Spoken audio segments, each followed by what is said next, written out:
Welcome to another fun, fabulous edition of Social Media News Live. So excited you're here. We've got the amazing, fabulous, incredible Rich Brooks in the house with us today. So make sure, I saw him in Lima, guys, and he blew, it was just amazing. And so he just blew people's minds with what he's talking about today. So make sure that you ask your questions down below. Make sure that you actually, call in your friends who are like, hey, I need to build my brand. I don't know this. How can I stand out in the marketplace, whatever. If you have friends like that, make sure you call them in down below. Just mention them. Even if they can't watch live, they can actually come back and watch the replay. So I'm going to go live on Amazon because one of the cool things Mr. Brooks has is a book. And I want to make sure that people, if you're interested in what he has to say today, you can actually go down below in the carousel at Amazon and check it out. Because you're gonna love what he has to say there. And I'm gonna go pull up really quick. We've got our good friend Gary Stockton watching over on YouTube. He says, "Welcome and good morning from sunny Huntington Beach." So Gary says, "Nice to see some friendly faces." I'm assuming good. You mean Rich and Grace, because I don't look very friendly sometimes. But really quick, I like that new mic, Jeff. So yes, I have to talk about that. This is provided by my friends at Heil Sound. So you guys, this is the different mic. Usually I'm on my Heil PR40 here, but tell me what you think. I'm testing it out. I kind of like the look. It glows. I got it hanging this time. Good. So yeah, and I want to know how it sounds. Gary's a big sound guy, so he can help out with that. Grace, how are you doing today? It's good. Your mic picks up everything. I can hear you touching your desk. Oh, does it? Well, I'll put my hands on my head. Desk. Yeah. Yes. Thank goodness. It's his desk. Yeah, Gary says it's super retro looking, so very cool. It looks cool. But I think it sounds good too. So we'll test it out for the podcast. Speaking of that, Grace, were you going to say something? I'm sorry. Oh, go ahead, Rich. Oh no, I think I was just making some inappropriate comment. which your mic also picked up, by the way. It probably would. So we're going to go ahead and go live with the podcast machine and get started. Are you all ready? Here we go. Yes. All right, here we go. Hello, folks. Welcome to Social Media News Live. I'm Jeff C., and you're not. And I'm Grace Duffy, and this is the show that keeps you up to date on what's happening in the world of social media. And on today's show, we have our good friend Rich Brooks with us, and we're talking all about the Remarkability Formula. What is the Remarkability Formula? What makes a brand remarkable? And how do you know if yours has what it takes? Well, here's a hint. It's not your marketing. It's you. So we're going to ask Rich all about that today. Rich, how are you doing today, my friend? So excited to see you after Lima. I'm assuming that I guess you did make it back okay. So I did make it back okay. As I was saying, we went by way of Cleveland so we could check out the Rock and Roll Hall of Fame, something that was on our bucket list, for lack of a better phrase, but I'd been wanting to check that out for years, and it did not disappoint. So Gary, my friend Gary Stockton is saying, you need to bust out the harp and give us some blues. Now, I am not in the Rock and Roll Hall of Fame, so I will not do that, Gary. But Gary is more of a musician than I am. But if you guys don't know who Rich is, let me introduce you, because he is the founder and president of Flight New Media, a digital agency in Portland, Maine, that's been in business for nearly 25 years. He's a nationally recognized speaker and expert on entrepreneurship, digital marketing, and social media. He's founded the Agents of Change, an annual conference and weekly podcast, which I have had the pleasure of being on, focusing on search, social, and mobile marketing. He's the author of The Lead Machine, the small business guide to digital marketing, which helps entrepreneurs and marketers reach more of their ideal customers online. And once again, you guys can check that out over on Amazon. It's right down there in the carousel. So make sure you get his book, because it's really, really good. But I also want to do a quick shout out to our friends over at Ecamm. You can find out more about them at socialmedianewslive.com, socialmedianewslive.com/Ecamm. They have an amazing sale going on right now, and you can actually, if you are a new user, you can actually go and get 30% off Ecamm Pro. The promo code is July 30, so you have a few more weeks to get that. Thanks to them for sponsoring the show. Get this special they have on. This is a great deal. 30% off with the promo code July 30. So Grace, what about our first section? What we got going?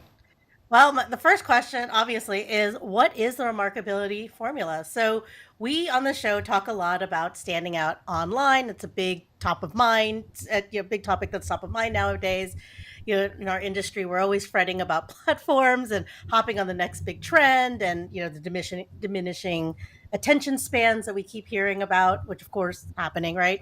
And there's just so much to consume and to watch, and we're always competing for likes and subscribers and followers. And at the end of the day, we all want to stand out online and offline. And so, what we are talking about today, though, goes way beyond marketing. And we invited Rich Brooks here to talk to us about the central tenets of the Remarkability Formula. So, tell us, what is it, and what do we need to know about it? Yeah, well, thank you, Grace. That's a great lead in. So, I've been doing this I got to update my bio because actually Flight did turn 25 this year. So I've been doing this for over 25 years. And there was a time when just having a website or just doing SEO or just being on Facebook was enough to separate you from your competition, to stand out, to reach people. But these days, every business is doing that. And so it's no longer enough. And this is something I hear from my clients all the time, that what was working a few years ago isn't working now. So really, it's about getting back to the basics of marketing and of being a company, and how do you stand out? And so the Remarkability Formula came about because these were the questions that I was asking my clients to really understand how we could best position them, how we could best market them. And in the past few years, it kind of codified into what I now call the Remarkability Formula. And this is the idea of remarkability is nothing new, right? We've heard about unique selling propositions. We've heard about blue ocean strategies. We've heard about the purple cow. The purpose of the formula is just the idea that this is a step-by-step, very actionable process that you can do at home and basically really uncover what makes your brand remarkable. And I truly believe that almost every brand is either remarkable or could find something remarkable in their business or create something remarkable that is going to be very difficult for anybody else to compete with and is going to attract more of your ideal customers. So can you talk a little bit, Rich? You mentioned the purple cow, and some people may not know what that is. Can you just kind of give a little, because that sounds a little scary. Yeah, that was yeah. That was a Seth Godin book, and just talking about, I believe his family and he were traveling through countryside in France, and they're like, oh cow, and to the point where it wasn't really interesting anymore. And he says, if suddenly there was a purple cow, that would have caught people's attention. So the idea of the purple cow is, okay, it was interesting that you have a website. It was interesting that you're on the first page of Google. It's interesting that you're sharing these stories on Facebook, but now everybody's doing that. So now you need to become a purple cow just to attract any attention. And that's what we're seeking, right? We're seeking attention so that we can grow our businesses or our nonprofits or whatever it is that we're looking to do. But it usually takes, building that audience, standing out from the crowd to be able to do it. Awesome. So I wanted to ask you, because the Remarkability Formula is a really great marketing term. So how long did it take for you to think of, when you were thinking about this? You mentioned some years, you're talking to your clients about this. How long did it actually take you to put it together when you said, hey, this is a formula that I can talk about? Right, exactly. Marketers love those kind of things, right? Something that's bite-sized and memorable.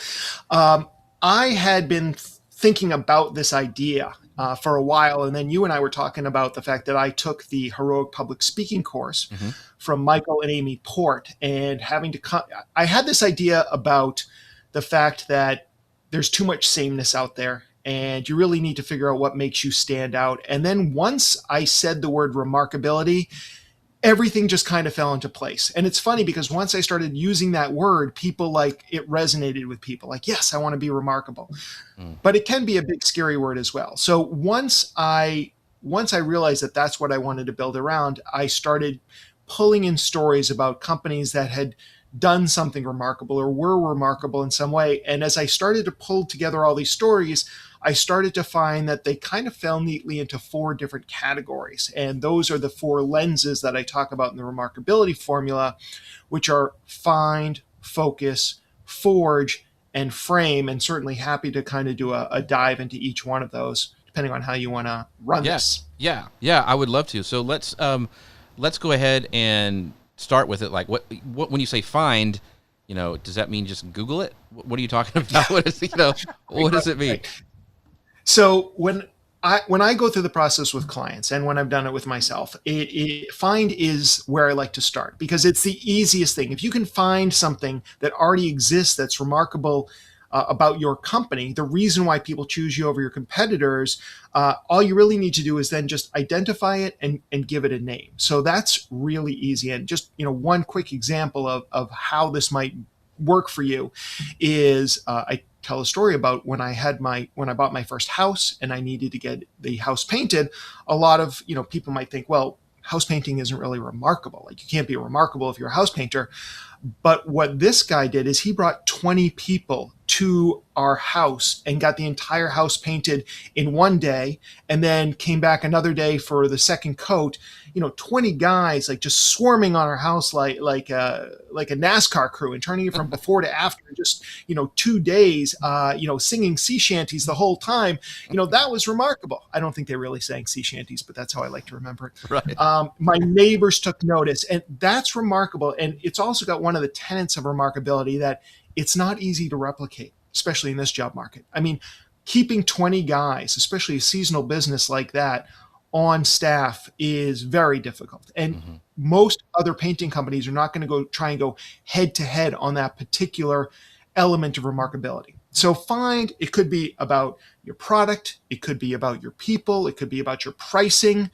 I talk about the fact it doesn't have to be cheap pricing.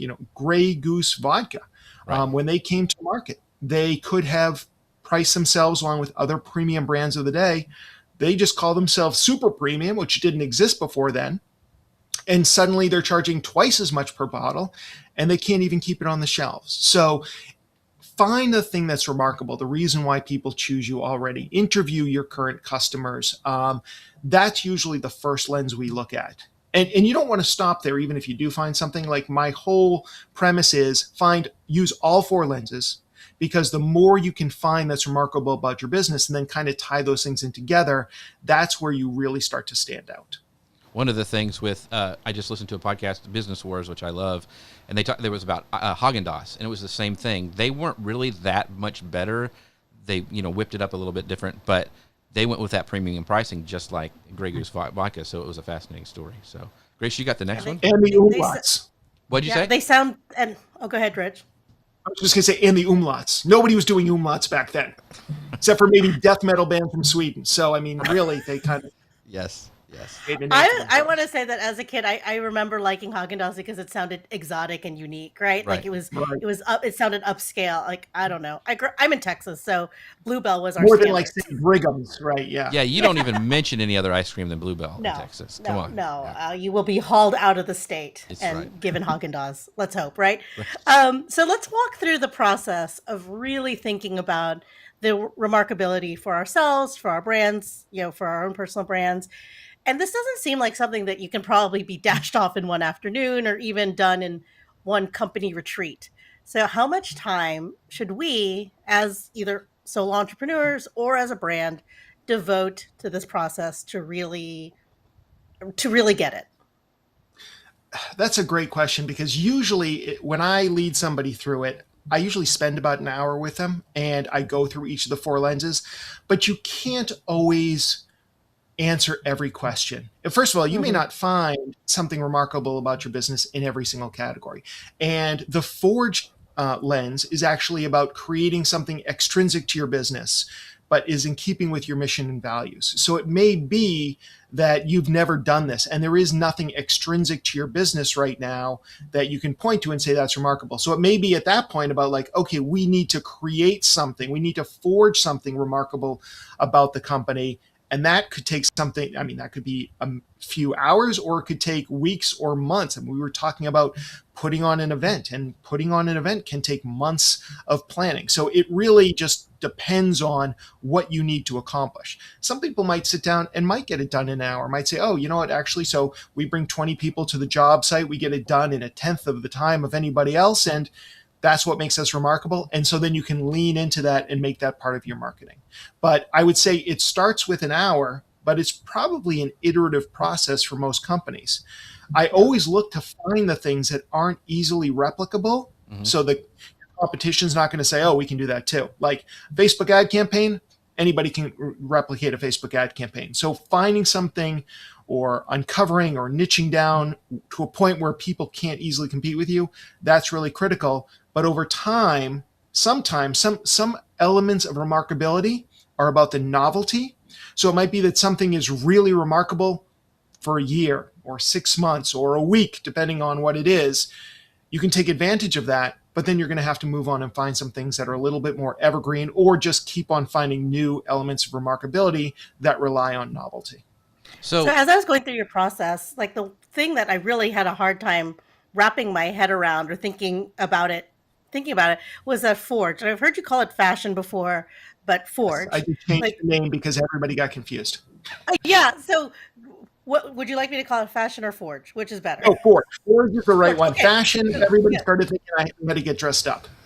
Okay. So talk to me about wrapping my head around Forge, because this idea of offering something extrinsic but aligns with our goals, like that was the one thing that I was like, as I was thinking about this for myself, I was just like, okay, what? Hopefully I'm not alone in that. I'll give you 2 examples. Okay. One is one of my favorite marketing examples ever, and it's from Barilla, the pasta company. And we've all made the mistake of overcooking our pasta. You know, we forget to set the timer, somebody calls us, and suddenly the dinner is ruined. So Barilla had this very unique approach to this. And what they did is they created a series of Spotify playlists that were perfectly timed for al dente pasta, whatever it was. So there's Boom Bop Fusilli, there is Mixtape Spaghetti, and they're all the right amount of time for your pasta to cook exactly right. And on top of that, if you go to these playlists on Spotify, you'll see that there's beautiful cover art that's been done by Italian artists, that at least some of the music is from Italian musicians. And this is all in keeping with Barilla's idea that cooking is art. Now, obviously, you could just ask Alexa, sorry, I shouldn't say her name out loud, but to set a timer for you or set a timer yourself, right? You don't need to use this timer. But it's clever, it's interesting, it gets people talking, and this really gets, it's gotten all this press, it's driven people to the website. The spaghetti playlist has over 18,000 followers on Spotify, so it's even another platform that they can market on. This whole story becomes remarkable. So that's one example. So it's not needed, but it's keeping in alignment with their mission and values. And then if I can self-serve right now, the Agents of Change conference, which we put on every year when there's not a global pandemic, that is a conference that is very much in keeping in alignment with Flight's values. We believe that digital marketing can really even the playing field and give any business or nonprofit the opportunity to succeed. And so at Flight, we're an agency. We do this kind of for you.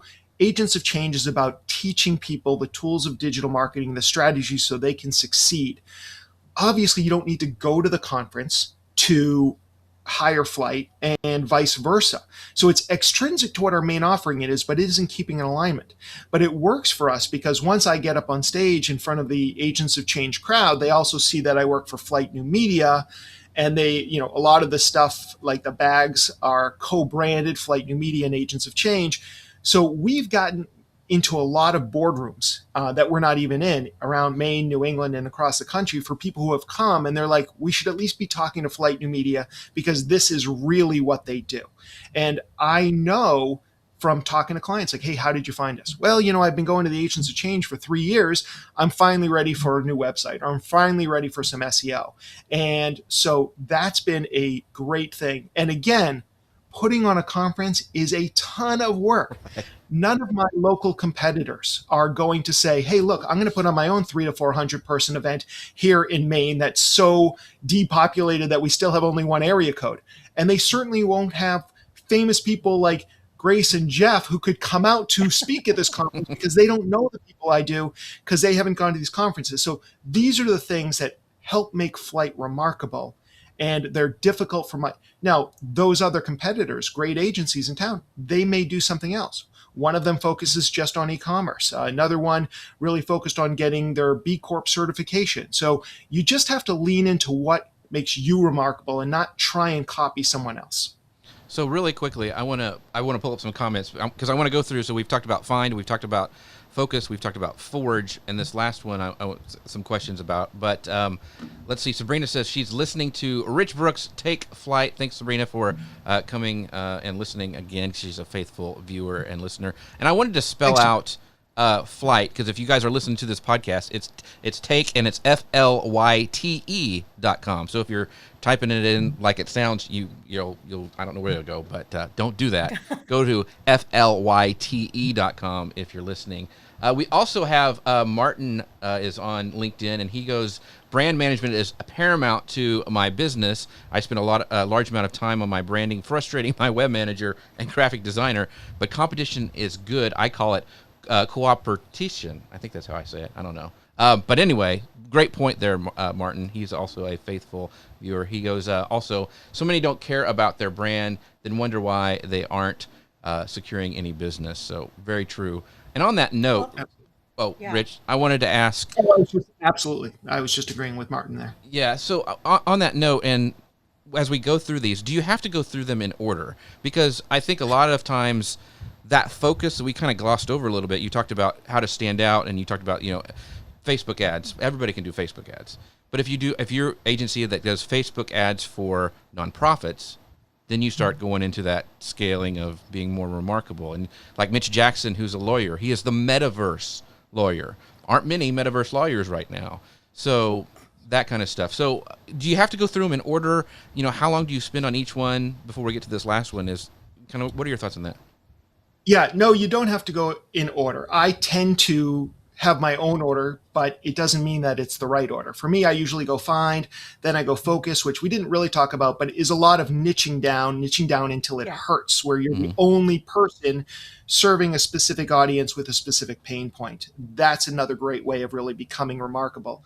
And then I usually go into forge, and then I go into frame. And frame can be the most difficult one to understand for a lot of people. It is, and it doesn't always work. When it works, it's genius, but it doesn't always work for everybody. And the idea of frame is just, is there a new way to position what you're offering so that you stand out? And one example where it really did work well is a story that I stole from Matthew Pollard, who wrote the book, The Introvert's Edge. And he was working with a woman who was teaching Mandarin, and business was great. This was out in California. And then all of a sudden, a bunch of upstart competitors came into the marketplace, drove down the cost, took away a lot of her business, and she was really struggling. And when she started working with Matthew, he looked at her client base and saw that two of the people were actually business people who had just been assigned to China, to the China department. And so they needed to learn Mandarin, and they were taking it from her. She was doing more than teaching them, though. She was also teaching them about business etiquette in China. And she was also working with the spouse and children of these people so that they would feel more comfortable, because it's very expensive to relocate somebody to China, and you don't want it to fail. So he said, so you're kind of like helping people succeed in China. And from that moment on, she rebranded as the China Success Coach. Suddenly, she's not competing with other people teaching Mandarin because there's no one else doing what she's doing. She added nothing to what she's doing. She just kind of refocused for the most value to attract her ideal customer, who is happy to pay any fee. And so they then went after that specific narrow target. They actually went after recruiters at this point, so it was kind of a combination of frame, but then also working in some focus. So you can see that when you start putting these lenses together, that's when you really start to build this unassailable position in the marketplace. It would be very difficult for somebody to come in and compete with her directly. There'd be a lot fewer people who could compete with her directly on that. So on that note, how can you offer multiple? I mean, we've kind of given like really specific, and you talked about niching down until it hurts. Can you have more than one remarkable thing about you? Like, talked about she's the China kind of angle. Does she have other things that remarkable, or do you just like, I'm going to focus on this? This is what I'm going to be known for. Like you're known for Agents of Change podcast and conference. I mean, that's one of the things that makes you stand out. And you do this now. Right. You have this remarkability formula. That's another thing. So you kind of almost have multiple pieces. It's to your always funnel. right.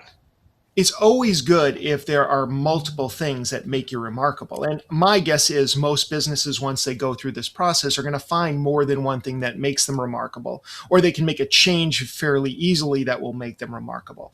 So I don't think you stop at it. But what I would try and do is there a way to take those two things together, to combine different elements of remarkability? So it's really something where it's like, wow, no one else can be doing this. And I think that's really where people are going to find success. But if there's a few things that make you remarkable, but maybe one's over in Find and another one's in Forge, and you can't really figure out a coherent way to put them together, then I would talk about both of those things. Maybe you have the lowest prices and you have immediate delivery. Those are both positive things, and you could try different ad campaigns to see which one resonates with your audience the most. So there's no limit to what you can do. Combine them if you can, but if you can't, there's still great things that will keep the competitors at bay. Gotcha. So here's on that same note, which one do you focus on first? If you have multiple ones, do you go on the one that you think has the biggest audience, or how do you kind of leverage that in your marketing? I don't know that there's one correct answer for this, but some things that I might immediately try is just, this is the beauty of Facebook and Google Ads, is that you can really just put it out there and see which one gets the most engagement, gets the most clicks, turns into the most business. So that's one great way of doing it.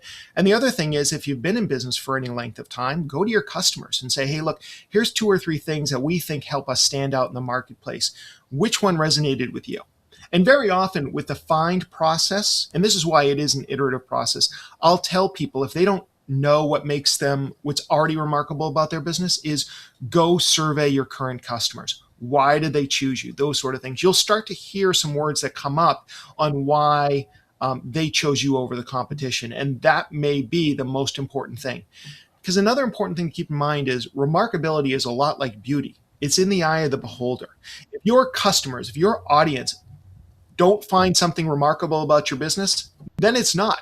And no amount of convincing will change their minds. So it's really up to them about what makes you remarkable. So that's also why I like that kind of testing these messages out in the marketplace, using something like Facebook or Google Ads to see, or LinkedIn ads for that matter, to see which one resonates with your audience. Great points. So you lead a conference called the Agents of Change. And so I don't have to tell you that change and creating pathways to change is really, really hard, especially when you're at an established organization that has done things the way that they've done things and I've seen people get flustered and want to give up, do what they've always done, and just get the results they always have, just to be done with the conversation. They don't want to be different. They don't want to change, right? So as you're walking through clients, or with anyone really, through the lenses of the Remarkability Formula, what have been the most common pitfalls or challenges that people typically encounter, and how do you help them get past it? That's a good one. So I think sometimes it's understanding how to forge something. That could be one. And the framing one doesn't work for everybody, so that can be a challenge. Another challenge that a lot of people have is the idea of niching down until it hurts. The whole idea of focus. It's like, but I want to be all things to everybody. I don't want to give up that part of my business. I once got a job doing that thing. I don't want to miss out another opportunity. And that is just a terrible way of destroying a business. And so that is something. Focus can be one of the most painful lenses, because to tell somebody that they need to stop working with a certain segment of the population, or that they need to shrink their delivery area, or whatever it may be, they need to close their shop on Mondays through Thursdays to drive, people to the store on the rest of the week. Those things are very scary. But my experience over time has been that the more we niche down, the more successful we become. And also, people reward specialists over generalists in a lot of categories. So that's something else. You can often charge more once you start to own a niche. But those are some of the challenges, Grace, that I've seen people like just struggle with during this whole process. And like you said, change can be difficult. And of course, the name of my conference is Agents of Change. So for me, I've always looked at that as a strength. Like if you can continue to adapt in this world, then you're going to be successful. And Charles Darwin often gets misquoted by saying it's survival of the fittest. What he actually said was it's survival of those who can adapt the fastest. I may be paraphrasing, but it was about adaptability, not about strength. Right. So we have a great question from our friend over on LinkedIn. Robert W. Lee says, good points made on being remarkable. What are the signs you would look for people or business to look for if they need to be nimble to update what makes them remarkable? I imagine it's harder if it's a change in service or a product than that's something that's intangible. So what would you say to Robert there? Keep that question up there for a second. Oh, yeah. Okay. Just a second. Yeah. So generally, I would say that what are the signs you would look for to be nimble and update? So if you're asking about how do you know if it's time to start doing this type of work or to redo this work if you've done it in the past, I would say, are you starting to not get the returns on your marketing and advertising than you used to? And sometimes it's just about looking around. If I see another agency who suddenly I'm competing with on projects and they're getting a bunch of them, I need to figure out what makes me stand out so that I can attract the kind of jobs that Flight New Media would be best suited for, attract those kind of people, and really, that would be an element of focus. That's usually a sign that it's time to make another change, that it's time to niche down further or to forge something new.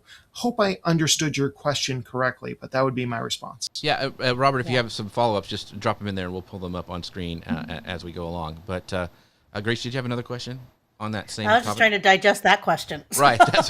Robert asks great questions. He always asks. He does. He asks very deep, intense questions. Yeah. So you talk there were about a lot doing of slashes in there I had to work my way through. So. Yeah. Yes, I had to work my way through. So he says, I imagine it's harder to change a service than a product if that's intangible. I don't know. Is it harder to change a service than a product? What do you think as someone who offers a service? I know we do services. I would think that it'd be more difficult to change a product unless you do agile manufacturing or something like that. But again, it may be that the product can stay the same, but it offers another service, another way of using that, or maybe the benefit you get from using that service, that product, can be repositioned, can be reframed, and that's what's going to make it remarkable. I think the remarkability formula really comes in handy when you feel just stuck and you're not seeing the ROI that you used to get, that your messages aren't resonating the way they used to. And of course, we all know that, we used to post something to Facebook, we get so much more engagement as a business than we do today. That's an algorithm thing. That's beyond our control. But if you're out there in the marketplace and other places and you're just not seeing that anybody's paying attention to you because they're so overwhelmed with data and news feeds and everything else, that's when you have to really sit there and say, this is a pain point for me. My company will not survive if we keep going on doing the same old thing. Let's figure out what makes us remarkable. And quite honestly, what makes you remarkable may mean that you take a smaller slice of the pie or go after a smaller slice of the pie, but just try and own that slice of the pie. So you talk about attracting clients. We've talked a lot about attracting clients and customers, but you also made a point at an interview that I was listening to in preparation of this you talked about how this is creating an unassailable barrier to competition. So talk to us more about that, about creating this barrier to competition, because I know a lot of companies that focus a lot on their competition and not enough on their customers. So help us alleviate their worries. Right. So when I say, I think that is the unassailable position in the marketplace, that's an outcome of doing this work. And so, like I said before, the example with the Agents of Change conference, there's obviously a lot of business in Portland, Maine, and in the area. There's a lot of other agencies who are looking to get that business. It is a lot of work to put on that conference. We put in over 500 hours because we track these sort of things. That's a big deal. And like I said, I have access to certain speakers that they would have to pay a lot of money for where I'm just going to give them tequila and everybody goes home happy. So these are things that it's difficult for them to compete with. So they'll have to go and do something else. So that's what I'm talking about in creating a really unassailable position in the marketplace. Or, when I talk about focus, often John Lee Dumas's podcast is an example I bring up. John had probably the first 7-day-a-week business podcast out there. It was not meant for everybody because at the time, most people didn't want that much audio content, but he knew there was a sub audience of podcast listeners who wanted inspirational content on a daily basis. And that's what he created. That was pretty unassailable at the time. And he was the first one who did it. So, no one else could be the first one. So there's a lot of different ways that you do this, but by doing the work, and by looking for differentiators that aren't easy to replicate, the 20 guys on the painting crew, putting on your own event that takes a lot of time, those are the kind of things that start to create that unassailable position. Now, I'm not saying that another agency couldn't say, oh, yeah, Rich, well, we're going to put on our own 400-person conference and we're going to bring in some of the biggest names, even bigger than you can get because we've got a bottomless budget. Yeah, they could, but it's unlikely that that's going to happen. So that's a fairly safe competitive edge that I have. And even if they try to do it, there's, I still had a conference that's been going on for 10 years now, and that's remarkable. That's a great point. So somebody else who's remarkable is our friend Jim Fuse over, I watch it on YouTube, saying, great to see you, everyone. Jim? Yeah, so Jim is remarkable. He is, and he was at the conference with us too, and he got to hear Rich talk as well. But somebody else, look at how great I segue, who's remarkable is our sponsor, Ecamm, and you can find out more about them at socialmedianewslive.com/Ecamm. They do have a sale going on right now. If you're a new user, you can get 30% off their Pro. That's a promo code if you use July 30, and that's all smashed together. July 30 is the code to get that 30% off, and it ends at the end of this month, so you want to grab this now. But thanks to our sponsor, Ecamm, socialmedianewslive.com/Ecamm. All right, so really quick, I want to get this off the screen.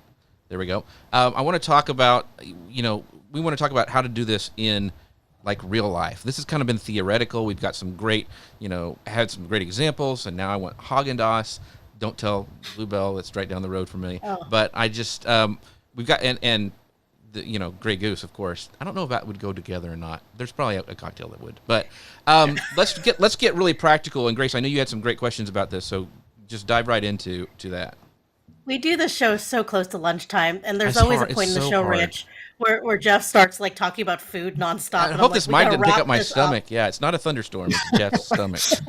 So it's just his desk, you guys. Just right. Kidding. So I saw this quote attributed to you, Rich. It's I think it was from the Lima conference. It says, "Marketing is rarely a differentiator; it is an amplifier and a multiplier. But if you have nothing of value to share, your results will be zero." That is very impactful. So I'm going to talk about my day job. I work mid-level within a brand's marketing team. And my job is to think about one tiny piece of our entire larger marketing strategy all day long. Meanwhile, our leadership is the one who determines our value proposition and our remarkability, right? And I ask this for myself, but also hypothetically, because I know that a lot of our listeners and viewers are in the same position as me. They work within a marketing department of a larger organization. So how do I encourage my company or my leadership to think about our value proposition in this way? Because let's say people listening to the show, they're sold. Got it, whatever. But how do I get my boss, essentially, to embrace the remarkability formula? How do I start inserting it into my day job? First, I'd make them listen to your excellent internet show. So that would certainly help. But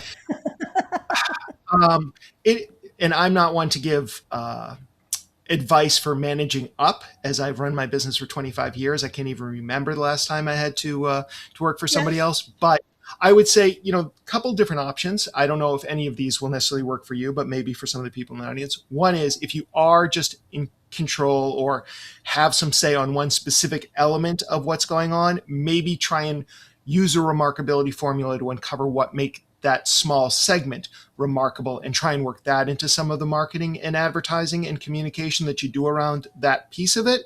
The other thing is, if there's not a big enough pain point, it's very difficult to get anybody above you to take action.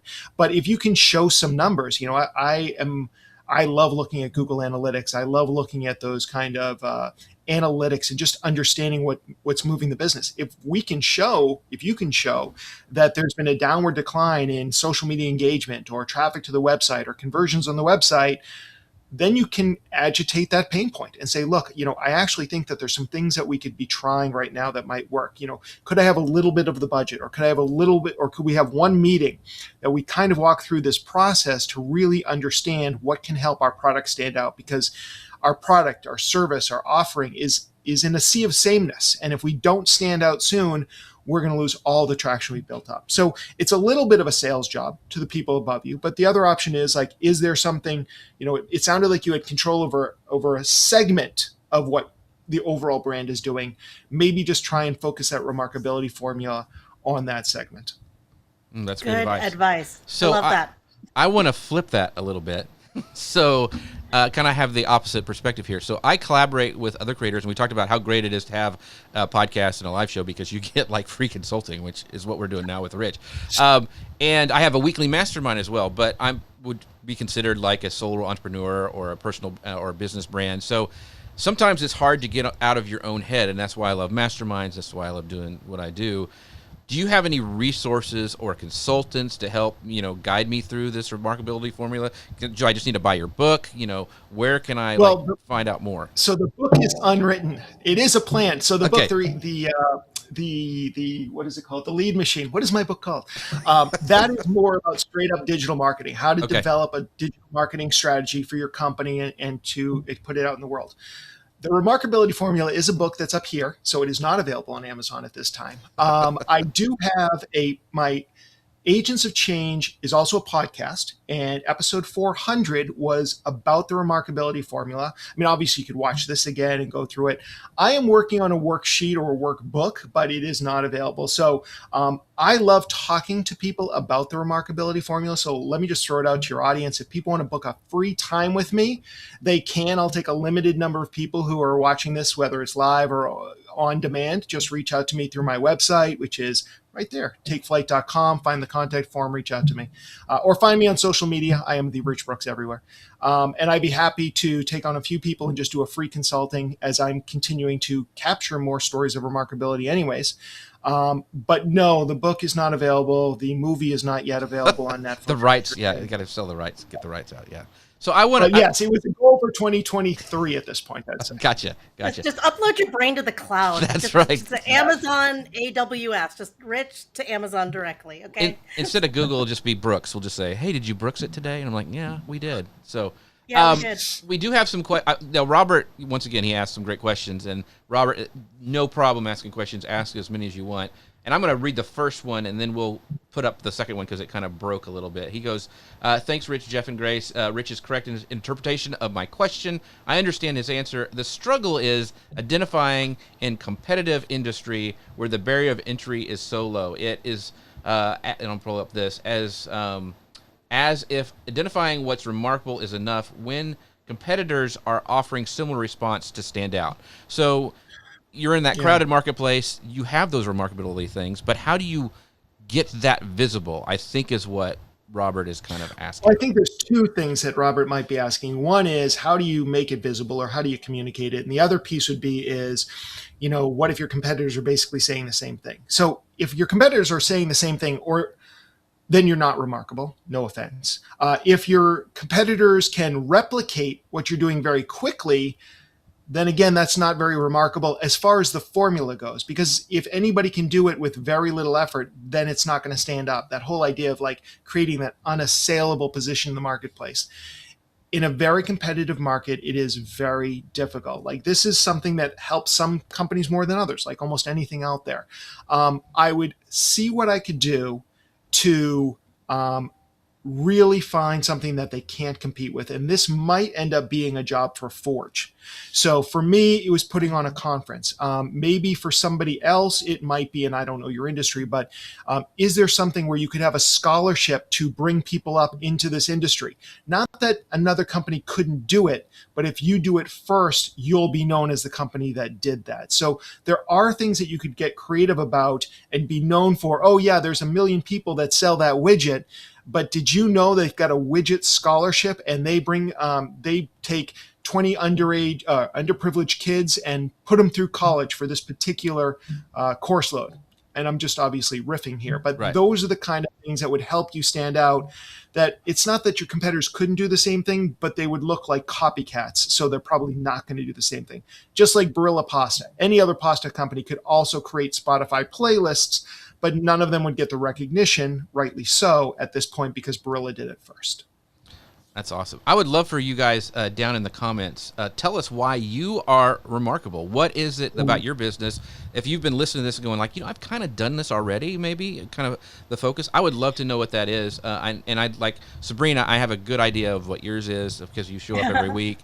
So I would love it, though, to put that in the comments. So wherever you're watching from, drop in why your company or your brand is remarkable down below, because I'm sure Rich would love to see that as well. So sorry, Grace, I jumped the gun on you. No, that was perfect. Absolutely. Well, because you've given us some really great examples already, but I want to give us some other examples of brands or clients that are employing the remarkability formula and doing it remarkably well.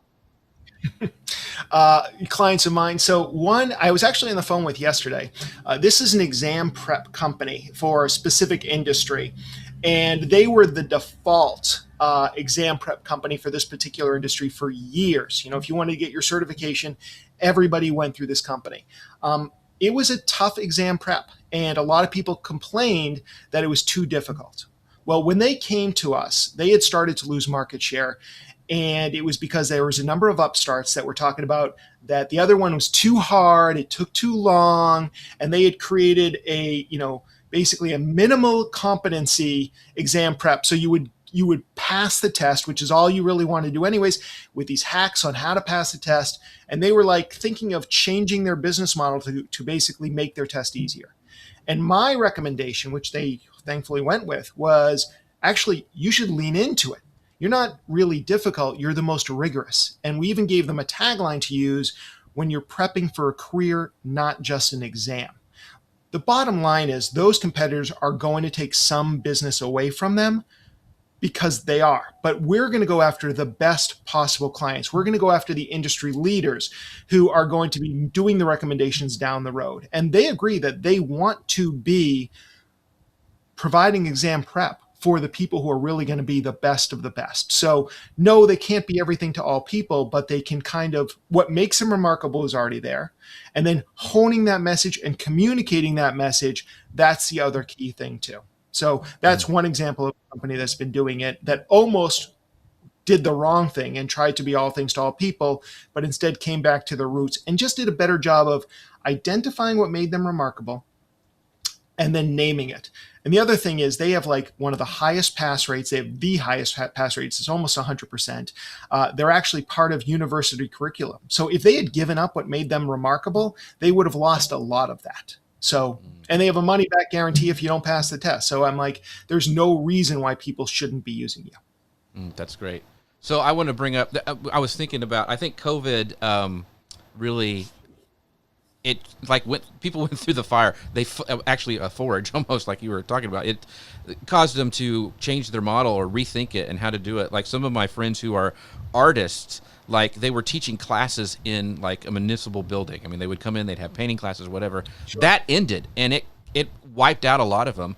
But the smart ones were going and making these, they were doing the live trainings online. They were taking supplies and dropping them off at certain locations, and they had a subscription service that they went to. And so, and that made them more remarkable, and that gave them huge customer appreciation that during this time, these people could still be creative, even if they're stuck at home. And so I think that pivoting is also a big part of that, too, is okay, how can I be remarkable in a crisis?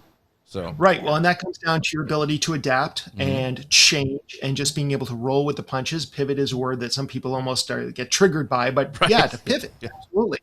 And it brings up really an interesting story in another one of our clients, actually. So I don't know how much time we have left, Yeah, you're but good. I'd You're love good. to talk. Yeah, good. So we had this brand new client, and she came to us. She wanted they were launching their website. They were launching a business. They wanted us to launch a website. They wanted us to do a logo for them.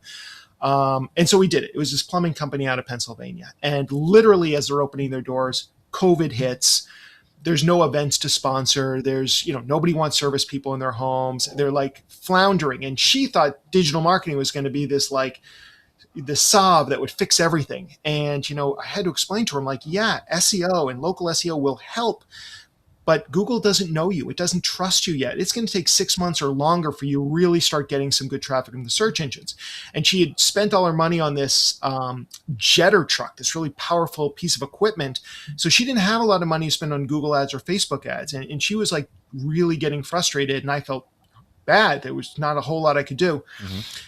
About this time, we had a pipe burst in our house. And no, she did not come up from Pennsylvania to Maine to fix our pipe. But my girlfriend's daughter was living with us at the time. And she, before COVID closed down the schools, was taking a plumbing class just by chance. And she felt she knew how to fix this pipe. We had, but she didn't have the right tools. So she calls up her professor. And again, COVID, he drops this specialized piece of equipment on her front steps. She goes out and gets it, gets to work. And I said, I kind of wish we could FaceTime with your professor or teacher so that he could walk us through this. Now, as it turned out, she didn't need any help. She totally nailed it, fixed the leak right away. But it was an aha moment for me. I ran upstairs. I got on the computer. I reached out to this woman, and I said, I think you should start offering virtual service calls for free. And you'll walk people through any repairs they can do themselves. And you only come out to the house if you absolutely need to. She loved this idea. We promoted it on the website. We promoted it through social media. And literally as if the planets aligned, the very next day, somebody took her up on this. She was savvy enough to videotape the Zoom call that her husband was doing with the homeowner. We edited it down. We put that on the website. We put it up to social media. We sent it out to the local press, and they picked it up as a story of a feel-good story of a local company, small business that had pivoted, and now this was what they were offering. And it really took off. I'm very pleased to announce that now, a couple years later, they have 10x the number of reviews of anybody else in the area. And they have so much business. They're looking to hire like everybody else is. So I'm not saying it was because of my aha moment, but it was finding that element of remarkability and offering it and communicating it clearly to their audience that really started the ball rolling in the right direction for them. That's awesome. I love those. That story. I love the stories. And by the way, we have stories from our amazing audience that I want to make sure to talk about before we wrap up the show. Sabrina goes 12 years in business, and 13 years in business that she's done. That makes her remarkable. But because she is easy to reach each day, turn on a dime, move clients to newer social media solutions when they debut, give them more than promise, minority and women-owned business, in love with social media and what it does for her clients. And she is that and more. I see her a lot. Thanks for watching over on LinkedIn, Sabrina. We really appreciate all your support. We've got our friend Jim Fuse. He goes, I am remarkable because of my Marine Corps training and experience in leadership. So I love his tagline. It's marketing the Marine Corps way. I think that's just great. That's great. So It is great. thank Jim for your service too, by the way. And then Gary Stockton says, in Q1, we moved to 25,000 unbanked credit, invisible people into the credit system with Experian Go. That's a societal change, and that is remarkable. And Absolutely. And Gary is just remarkable anyway. So, and we have, let's see, Rivs, Robbie's says, he says, I'm remarkable because we focus on self-care and making natural skincare products. We stood out by making natural soaps that look like food. For example, donuts, Cinnabon, watermelon, and watermelon icy. Oh my gosh. Do they smell like food? They look like food, or do they smell like food too? That's the last thing we need on this show because I can't, then I can't eat it. That's the thing. So that is really cool. That is really cool. So, Rich, before we wrap up everything, thank you for getting us to think about this because I guess you kind of almost need to do an audit with the Remarkability Formula. Do you do it like every 6 months, every quarter? How do you kind of think about that? I would recommend that the answer is it depends. So I would say that if you start feeling like you're not getting the same results that you were getting, or you see other competitors move into the marketplace, those are times where you really need to reflect inwards and really determine what makes you remarkable. And again, it's once you've done this work, it's about communicating it to your ideal customers. That's the critical thing. So that's where the social media and the digital marketing piece comes in. But it's any time you feel that pain point, or maybe you just get in the habit of setting a timer for every 6 months. It's just taking a look and maybe getting ahead of it a little bit and saying, like, are we still standing out the way that we want to? Awesome. Well, Rich, thank you so much for being here and letting us pick your brain about being remarkable. Tell, before we sign off, let people know where they can find all things Rich Brooks and where to connect with you. Sure. So I'm on every social media channel as The Rich Brooks, but LinkedIn is kind of my jam. So I'm most likely to respond there. If you do reach out, just let me know where you heard me. So mention the show. And if you want to check out my agency website, it's at takeflight.com, which they're showing right now. And if you like podcasts, check out the Agents of Change podcast at theagentsofchange.com. It's an awesome podcast. And she does say they smell like like it too. The food so, too. Yes. They smell like the donuts and the Cinnabon and the watermelon. Okay. I could not handle All that. right, we got to wrap up the show. Jeff is going to start eating his new microphone. I'll start eating soap. Yep, that's what's going to happen. So where can people find out about you, Grace? Where's the best You can place? find me here next week. We will be going live again Friday, July 22nd, 11 a.m. Eastern, 10 a.m. Central. And I'm working on a guest, but yeah, we're going to come back to you live. I love this show. I love half the time I forget that I'm hosting. I'm just sitting here listening. I know. That's when taking notes. Jeff takes me off camera because I'm just like, what? Yeah. Yeah. So, and don't forget that you can get Rich's book down below if you're watching on Amazon. If you want to go over to Amazon and get it, go to jeffc.live. That's S as in Sam, I-E-H, I before E, especially in C. That way you can go over there and get that book. And also, don't forget, we are a podcast, and we would love for you guys to give us a rating and review. Just search for Social Media News Live on all the podcast apps, and we should be there. And appreciate all you guys. Thank you, Martin. Thank you, Gary, Sabrina, all the folks in the comments for your great questions. We appreciate you, and we'll see you next week.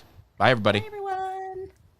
Ecamm Live. First, you can connect your pro camera and then bring that into Zoom via Ecamm Live's virtual camera feature. So you can add your logo to the corner, and you can even add a QR code or swap it out with your social media handle. In fact, you can drag and drop any image or video, even GIFs. And you can add a PDF, PowerPoint, or Keynote presentation here. So you don't need a videographer, a producer, or an editor to level up your Zoom meetings. You just need Ecamm Live.